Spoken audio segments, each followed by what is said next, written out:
Praise the Lord. இன்றைய வாக்குத்தத்த வசனம் நீதிமொழிகள் 10ஆம் அதிகாரம் 22ஆம் வசனம். கர்த்தரின் ஆசீர்வாதமே ஐஸ்வர்யத்தை தரும், அதனோடே அவர் வேதனையை கூட்டார். கிறிஸ்துவுக்குள் அன்பானவர்களே, சேனைகளின் கர்த்தராகிய இயேசு கிறிஸ்துவின் ஆசீர்வாதம் மட்டுமே நம் அனைவருக்கும் செல்வத்தை தரும். அவருடைய ஆசீர்வாதத்தினால், நமக்கு கிடைக்கும் செல்வத்தினால் நமக்கு துன்பம் வராது.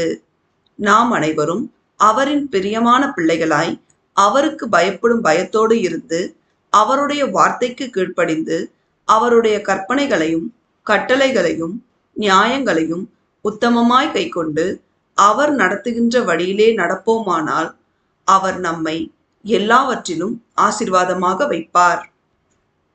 தேவன் நம் அனைவரையும் ஆசீர்வதிப்பாராக. ஆமேன்.